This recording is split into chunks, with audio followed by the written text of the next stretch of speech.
Hi, everybody. Thank you so much for joining my YouTube channel. And I've had a lot of requests on Facebook for people asking me questions. So I thought, since we're staying at home and we're all computer oriented, that I will talk about some of the questions that you would like to ask me. So feel free to Facebook me any questions. One of the popular things a lot of people have asked me is about the martial art kid. I can tell you, James Wilson was the producer on that, and he had the idea that he wanted to do a kids film. And I've always wanted to do a kids film because I have a daughter and I've never had that opportunity to do it. So I thought it was a great idea to do a martial art film that relates to kids, and a lot of kids could watch it.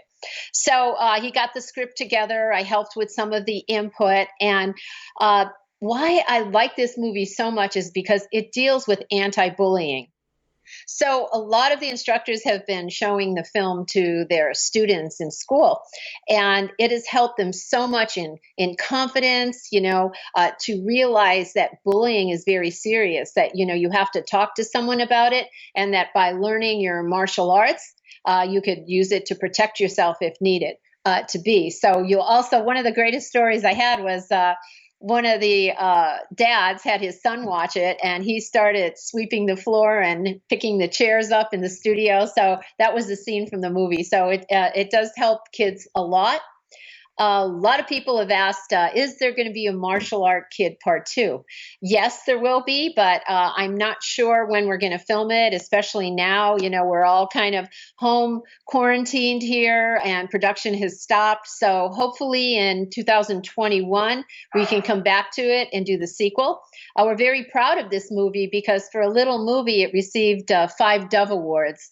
And Dove Awards are for family features. So we were in the top 5 for the best of the year. And we were with the Hunger Games, and we were with the Minions movies. So we were quite proud our little movie got that far. And it's a great film. It's good to even watch it again. It has so many martial artists in it, so many martial art actors, so many students, so many schools, So I think it's a movie that someone can really relate to it. And I really loved working on this film because it was my friends. I felt like we were just having one big family reunion every single day. And it wasn't like going to a job. It was like going to a family reunion. And all of us in our heart just did the best to make this the best film possible because we were so strongly believed in the moral to the story. Yeah. So how did the movie get started? Because it was sort of like crowdfunded or something, wasn't it originally? Or fans kind of helped get this off the ground? Right. Joining me is Robert Clancy. He's the voice that you're hearing. We had the funding. We had private funding to shoot the movie, and it was to be shot in LA. But we wanted to shoot some of it in Florida. So we needed more money to bring the location down to Florida. And that's what the crowdfunding raising was. And we raised like quite a bit of money, and it enabled us to go to Florida and shoot a lot of it that was down there. And the reason Florida is because James Wilson and Don Wilson are from that area, and they wanted to go back to their hometown. So if you see the movie, you could see all the exteriors are Florida and all the interiors are LA. Yeah. So what was one of your fun moments? Maybe offset, like when you were filming this thing. Was there anything interesting come up while you were doing this film? Well, yes, there was a funny scene. If you look at the film, my dear friend, Grandmaster Eric Kovaleski, who has recently passed away, has a fight scene with me. And he actually came down just to give moral support. And we had some people that were shooting the fight scene with me. And when we were shooting the fight scene, I have a dog here on my nose. When we were shooting the fights, because my dogs are in the house now, they're home quarantined too. When we were shooting the fight scene, I didn't know who I was supposed to fight with. And that's one of the things is I always want to make sure that whoever I'm fighting with is really good. And there were some people that weren't so good. And I said, you got to use Eric for that. So Eric just happened to be there at the right time. And then they put him in that role. So that's like actually my favorite scene in that movie. And in the end, I kicked sand in his face. You know how bullies do that. So I'm going to kick it in. And I said, let's not shoot it until let's let's not rehearse it. Let's just do it on the scene so we get, to the real feeling of what the sand is like kicking in your face. So I kicked it and he got it all over his face and his nose and his ears. And that night we were out to dinner and Eric still had sand in his ears after taking Well, you a couple flipped shots. him first, didn't you? You flipped him on the ground and then you kicked sand in his face. And see, that's a good example is when you're working with someone that is really good and they could pick up your timing. The scene comes out really, really well, and that scene did. It was I could hit and I hit him pretty hard, so Yeah, that one was of the good. interesting things about it kind of takes you through the journey when you're a white belt through, what it's like to become a martial artist. So was there a lot of, thought put into that part of it? And it really does sort of orient somebody on how you become a martial artist and sort of the journey that you took. Yeah, well, one of the good things about, or the interesting things about the martial art kid is a lot of people have compared it to the Karate Kid, which is really kind of similar, right? That, the kid is getting picked on and he learns self-defense and he becomes victorious in the end. Well, this is a more realistic approach. In the Karate Kid, he took on champions and black belts and won, and that's not realistic. So our movie is he starts off as a white belt and he gets just a green belt. So we didn't make it like he was like a world champion. He could be the best of the best, just enough that, he could defend himself and get out of a situation. So that's pretty realistic. And the training in it, we were actually just really doing our classes. All the instructors were just really taking their class and doing regular training. So there's nothing really in it. I think there's a scene where Don Wilson says, yeah, no, I don't believe in that kind of crap, when the guy's like, doing the thing on his car, because that's not really a martial art, Right. technique. So everything is pure, real techniques in that film. Yeah, and you talked about, the people are cleaning the studio because there is a scene where Don's talking to him about, I've been talking to you for a while and you've seen me putting these chairs away and you haven't even lifted a finger. So it has that message too about family in there. I think you play sort of the aunt in that too.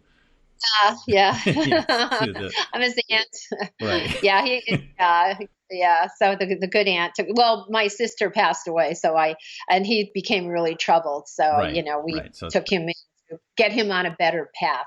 yeah, and you also talked about like a lot of friends in there, and there's a lot of notable martial artists and grandmasters and everybody, and you kind of slipped them into those scenes. And how did they enjoy being part of the whole process with you guys?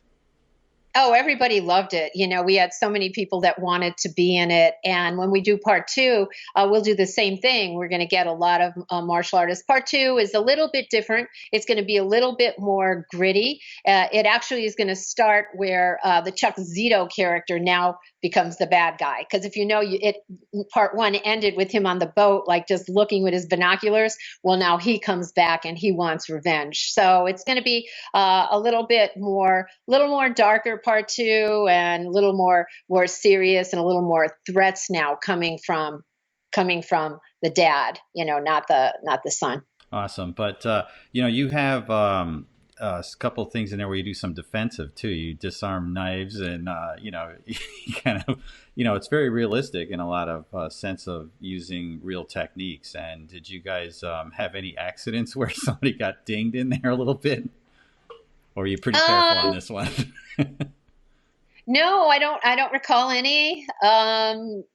Which is it's similar. Well, it's different than a Hong Kong film. When you're doing Hong Kong movies, you're bruised every single day because it's so brutal and it's so hard and there's so many takes. But this movie, like it's good fighting, but it's nothing really dangerous or complicated. And a lot of times when you're doing action movies, someone might get hit a little harder or, take a hit, get a bruise, something like that. But that's so minimal and it's so part of shooting action movies that, nobody even like says anything. Like, Yeah. Someone might have a little busted lip or something like that. All right, so that's good. Nobody got hurt. Nobody got a good kick from you then. Yeah. But how long did it take to produce the movie? How the shoot on that? Yeah, I think we did it in a month. Took us a month to shoot it, and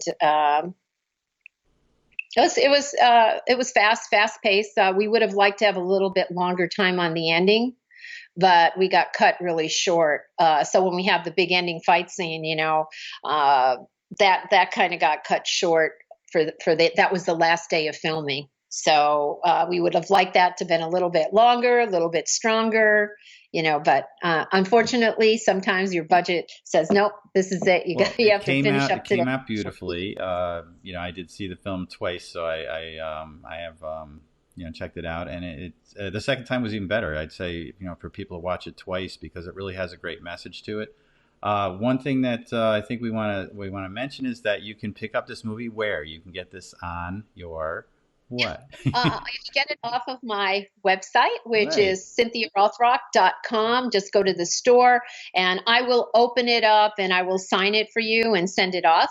And so you can go to my website, contact me, Facebook. I'm pretty dominant on Facebook. So, and I think we all are now that we're in. So, if you would like to have any questions answered, we're going to be doing a bunch of these little videos here. So, I hope you've enjoyed it. And if you have any questions, please send it to me on Facebook. And God bless and be safe out there. Hi, this is Cynthia Rothrock. Thank you for watching my YouTube channel. And if you like the videos, please put a like on it and refer it to your friends.